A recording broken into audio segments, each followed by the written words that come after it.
Hola, muy buenas tardes, que Dios les rebendiga. Eh, bueno, hoy es un día que es especial. Venimos hablando de toda esta semana de lo que Jesús vivió, su última semana de vida. Ayer hablamos acerca de cada una de las cosas que la palabra decía que Jesús iba a hacer como Mesías y lo hizo. Y hoy queremos hablar un poquito de esto que realmente nos llama la atención, me llamó mucho la atención y es, primero que nada, todo lo que Jesús ganó en la cruz para nosotros y segundo, eh, ¿qué estaba haciendo Jesús en esos días de muerto? Jesús ganó muchas cosas para nosotros en la cruz, ganó sanidad por medio de sus llagas, ganó libertad por medio de todo lo que Él vino y nos regaló en ese lugar. Eh, Él murió por amor a nosotros, como hablábamos allí, por amor al Padre. Y quiero compartirles Colosenses 2, 13 y 14, y dice, y a vosotros, estando muertos en pecados y en incircuncisión de vuestra carne, os dio vida juntamente con Él, perdonándolos de vuestros pecados, anulando el acta de decretos que había en contra de nosotros, que nos era contraria, quitándola del medio y clavándola en la cruz, y despojando a los principados y a las potestades, los exhibió públicamente, triunfando sobre ellos en la cruz. Jesús venció en la cruz del Calvario y venció al resucitar.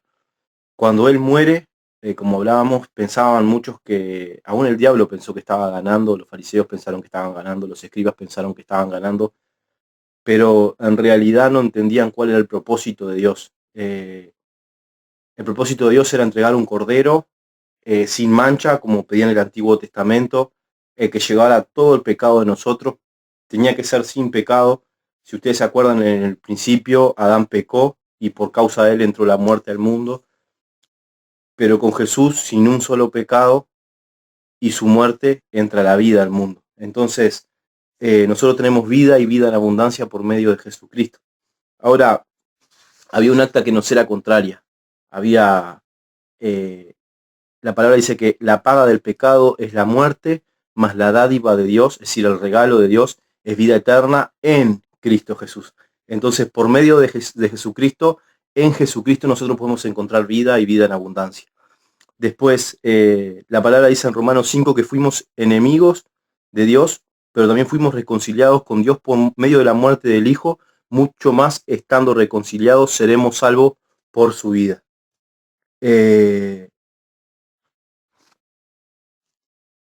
Hay algo que tenemos que entender. Jesús vino, murió y cuando murió dejó allí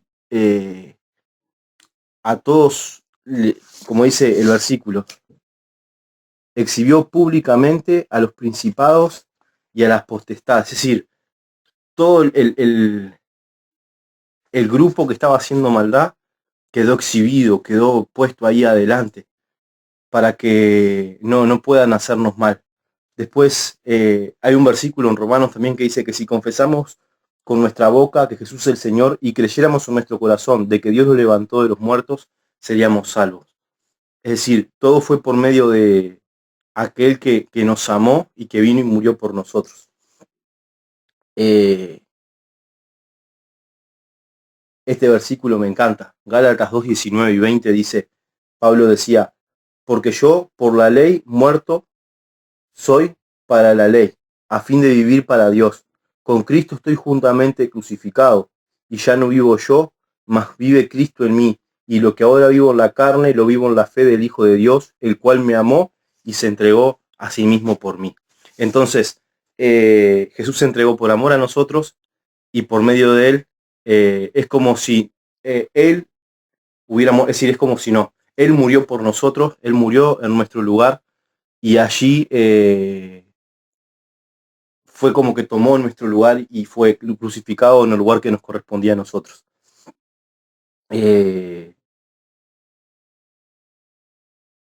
Ahora yo quiero hacerles una pregunta. Piensen por un momento que alguien le está cobrando una deuda constantemente y ustedes están pagando interés tras interés, interés tras interés, y viene alguien y dice, bueno, yo pago toda la deuda.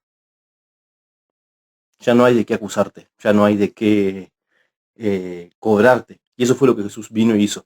El pecado nos estaba pasando una factura que era, vas a morir, vas a morir, vas a morir, vas a morir. Y en este tiempo de gracia nosotros obtuvimos una persona, Jesucristo, que vivió sin pecado para pagar nuestra deuda y que todo ese grupo de maldad del diablo que nos pasa factura no tenga poder sobre nosotros. Sí, nosotros tenemos que cuidar de vivir en santidad, porque la palabra nos habla de eso, sí tenemos que cuidar de guardar los mandamientos de Dios, porque la palabra nos dice eso, pero también tenemos que entender de que nuestra salvación es por la muerte de aquel que murió y resucitó por nosotros.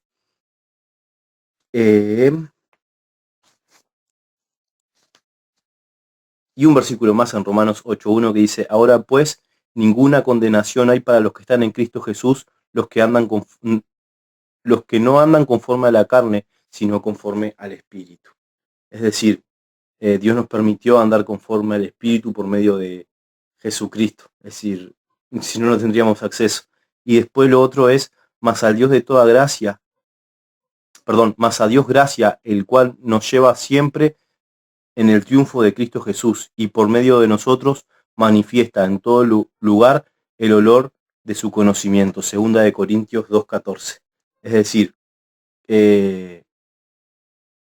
no hay nada que nosotros podamos hacer más que hablar acerca de cómo Jesús triunfó por nuestras vidas allí en la cruz del Calvario. Ahora, ¿qué hizo Jesús mientras que estaba muerto?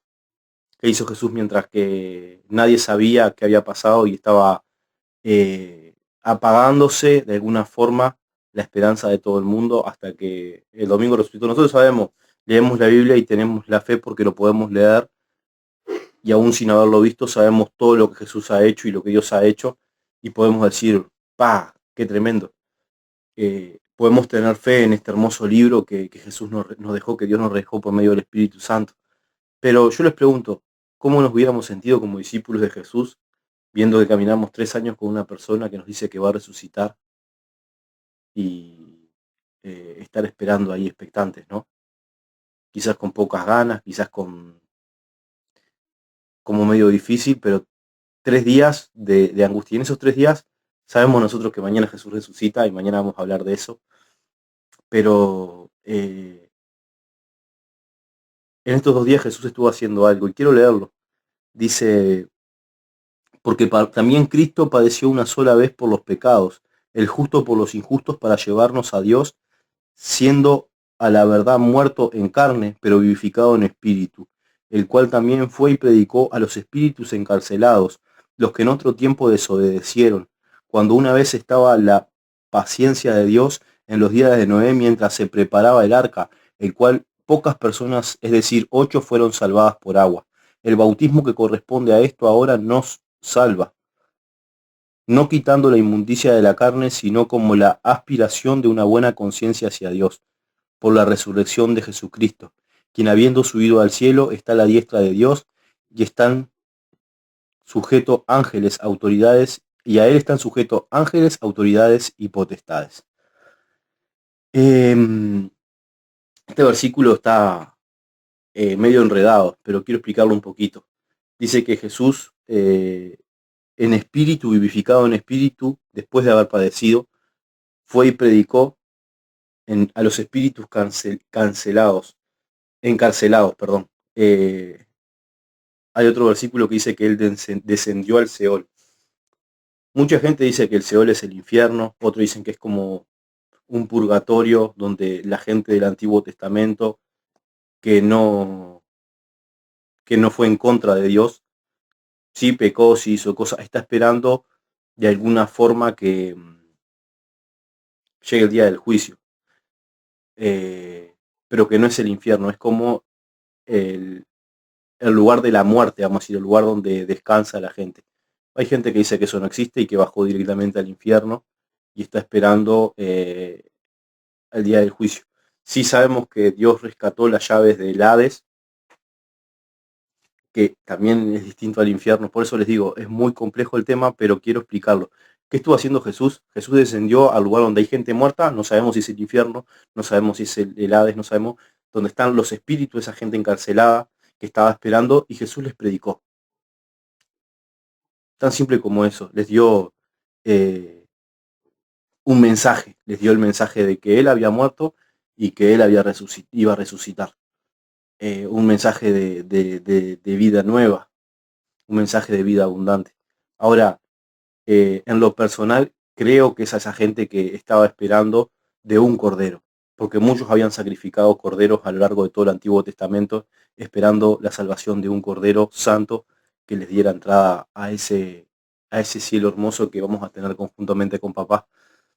Pero nosotros que vivimos en la gracia, podemos ver esto desde otro punto y decir, gracias Señor, porque desde tu muerte para adelante eh, vimos de alguna forma eh, esa gracia que tenés para con nosotros de poder predicar esto, entendiendo de que vos tuviste la autoridad de bajar aún hasta la misma muerte y arrebatarle la llave de la muerte, entregársela a la iglesia y, y de alguna forma darnos la autoridad a nosotros como hijos de Él para que aún la muerte no tenga poder sobre esas personas. La palabra dice, en el nombre de Jesús orarán por los enfermos, pondrán las manos sobre ellos y ellos sanarán.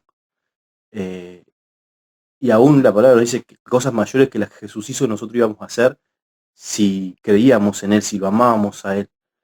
Y muchas veces no nos damos cuenta de que eso está al alcance de nuestra mano, que es simplemente decir, es acercarnos a Él, mostrarle nuestro amor, Él conoce nuestro corazón, y creer que las cosas que Él hizo nosotros, cosas mayores podemos hacer si realmente lo amamos. Él bajó, le predicó a sus espíritus y no estuvo jugando, estuvo aún obrando en esos días de muerte. Su espíritu fue vivificado y estaba preparándose para resucitar y mostrar su poderío aún eh, después de vivo. Él murió en cuerpo, pero no murió en carne. Y eso es lo que a nosotros nos da esperanza de que Jesús, como dice acá, quien ahora está sentado en los cielos a la diestra de Dios, y los ángeles están sujetos a Él, las autoridades están sujetas a Él, y las autoridades y las potestades están sujetas a Él. Eh, él padeció todo y no fue en vano, Él sabía por qué lo hacía.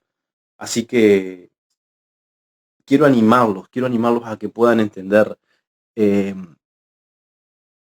por qué esa cruz era importante, por qué su muerte era importante, por qué toda esta semana de profecías cumplidas eran importantes, por qué Jesús tenía tan orquestado el plan de este mundo, porque la palabra dice que desde antes de la fundación del mundo Jesús tenía un cordero preparado para nosotros, Jesucristo. Así que los amo, los bendigo, los animo a que puedan acercarse a la Escritura con confianza, entendiendo de que la palabra nos dice que es lámpara a nuestros pies, como les decía ayer, es lumbrera nuestro camino y que realmente necesitamos poder comer, degustar, disfrutar de la comida que el Señor pone delante de nosotros y de esto tan hermoso que es su palabra. Los amo y los bendigo en el nombre de Jesús.